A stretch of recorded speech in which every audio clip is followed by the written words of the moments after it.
Imagine for a moment you've just inherited a piece of land. Okay. For many, that first thought might be, okay, how quickly can I sell this? Sort of a natural reaction, right? Turn it into cash. Yeah, get the money now. But what if that inherited land isn't just, an asset to sell quickly? What if it's actually a powerful long-term investment? And maybe even a source of continuous income. Possibilities you might not have even thought about. Exactly. That's precisely what we're diving into today. Yeah, our mission here is to explore that often overlooked value of inherited land. We want to show why holding on to it might actually be one of the best financial decisions you could make. We're going to unpack some genuinely surprising, actionable ways to generate passive income from that land.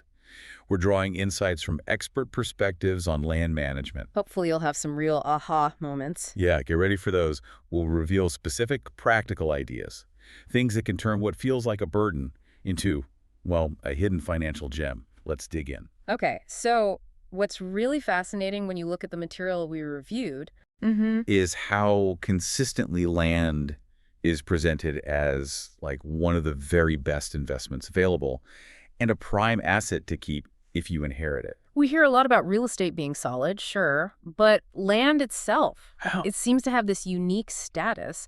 What is it about land specifically that makes it so resilient? Why does it appreciate so much, especially long term? Well, it boils down to its fundamental nature, really. Land is finite. They're not making any more of it, right? Right. And historically, its prices they've increased significantly over time, often outpacing inflation by quite a bit. Okay, so unlike cash just sitting there. Exactly. Yeah. Money in a bank account. It often struggles to keep pace with rising costs. You could actually be losing buying power. Ah, Land, though, it tends to build your net worth over the long haul. It really acts as a proven store of value. so it really challenges that initial impulse many people have, this idea that inherited land has to be sold. Right. Unless you genuinely need that capital right now or, cash is critically short. It sounds like holding on to it is often the savvier financial move. Recognizing that long-term potential. Absolutely. And speaking of potential, let's pivot a bit. Let's talk about some less conventional but increasingly vital passive income streams, starting with conservation and environmental programs. Okay, now this is where it gets really interesting for me. Because when I think land income, my mind definitely doesn't jump to government conservation programs. Or carbon credits, right. Yeah. How do those actually generate income for a landowner? Well, they absolutely can. Now, the landscape of government conservation programs, it has shifted over the years, admittedly. The source material notes it isn't quite what it once was. Okay. But opportunities still exist. Programs like the Conservation Reserve Program, CRP, or the Environmental Quality Incentives Program, EQIP. That's right. These are basically designed to encourage landowners like you to engage in practices that are good for the environment. And the payoff? Well, it can result in payments that either, offset your management costs or actually generate additional income. It's a way to get compensated for being a good steward of the land. Okay. Offsetting costs makes sense. But carbon credits, that sounds even more abstract. How does someone get paid for carbon? It's a really fantastic example of a sort of paradigm shift. How so? Well, instead of being paid for what you do with the land, like harvesting timber, you're compensated for what you don't do. Or maybe for what your trees naturally accomplish. Interesting. Yeah. Numerous non-government groups are involved in this now. The mechanism is pretty straightforward, actually. Okay. These programs typically pay you a sum per acre to basically put timber harvests on hold. Just let the trees keep standing. Ah, so they keep soaking up carbon. Exactly. Those trees continue to pull carbon from the environment and store it. That creates what they call carbon credit. And these agreements, are they long-term? They can be. They can range from just 1 year to multiple years, so it offers a potential, consistent income stream, all for environmental stewardship. Wow, so you're essentially getting paid to just let nature do its thing. In a way, yeah. That's genuinely fascinating. Almost counterintuitive, isn't it? Are these agreements usually complex for a landowner to set up?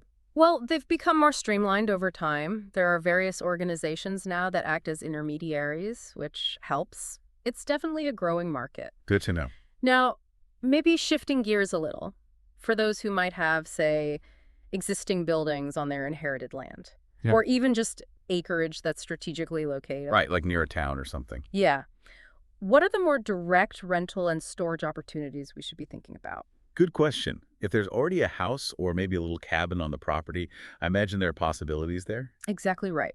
If the inherited property includes a home or a cabin, short-term rental programs are often an excellent source of income. like Airbnb or VRBO. Precisely. Listing it with a trusted agency, like VRBO as the source mentions, can significantly help the property cash flow. It helps generate that passive income. Plus, I suppose it means the place gets looked after, maintained. That's a big bonus too, yeah. It stays in good shape. Okay. And what about something completely different, like storage facilities? I'm picturing those big self-storage places. Yeah. That seems like a pretty specific kind of venture. It is, yeah, but it's highlighted in the research as a potentially high-growth passive income opportunity. Really? High growth. Yeah. Now, this strategy tends to be most effective in more urban and suburban settings, places where there's just a higher demand for storage solutions. Since people have stuff. They do. And the income generated per acre from these facilities can actually be quite high. Makes it very attractive. But there's a catch, I assume. Well, a crucial step, really. You absolutely have to assess if the local market isn't already saturated before you invest. Right. You don't want to build one if there are already 3 others down the road sitting half empty. Exactly. Due diligence is key there. That's a really crucial point. Okay, let's move on to what many might think of as the more traditional land uses for income. Farming and hunting leases.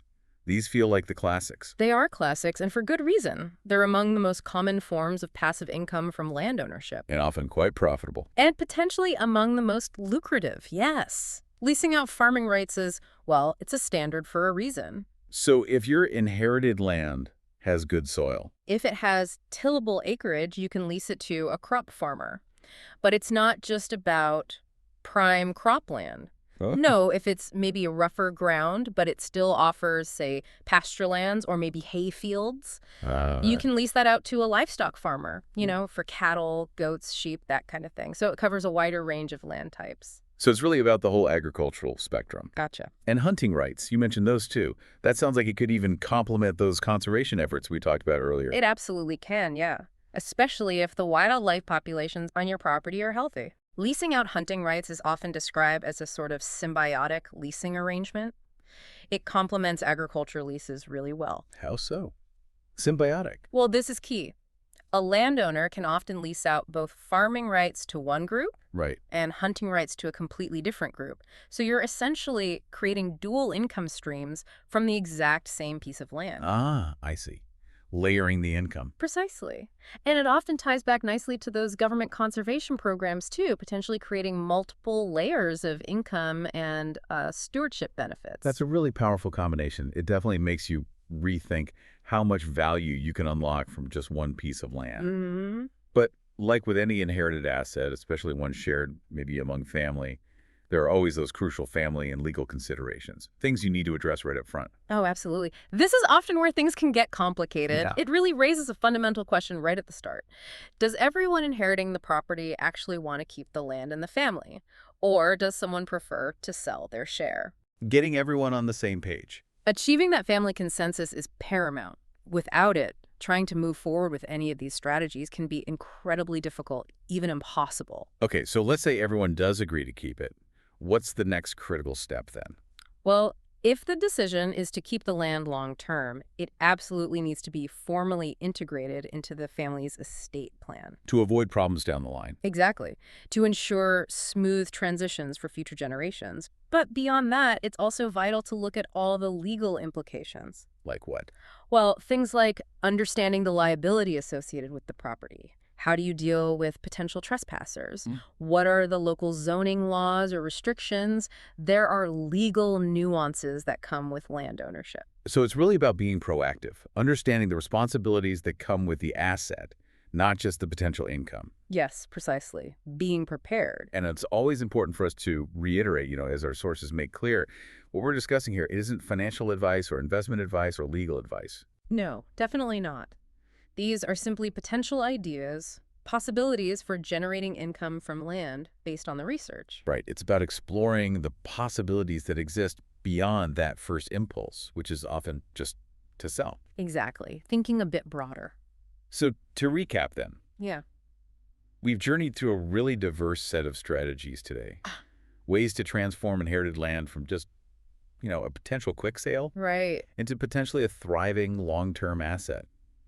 We've looked at everything from government conservation programs and earning carbon credits Which were fascinating. to leveraging existing homes for short-term rentals, maybe installing storage facilities in the right spot, and of course, those traditional agricultural or hunting leases. The core message here, I think, is pretty clear. Instead of just cashing out now, you potentially have this opportunity to profit from passive income Enjoy maybe some effort-free cash flow. and significantly increase your net worth over the long haul. It's a different mindset. It really is. So it leaves us with a thought, maybe for you, the listener.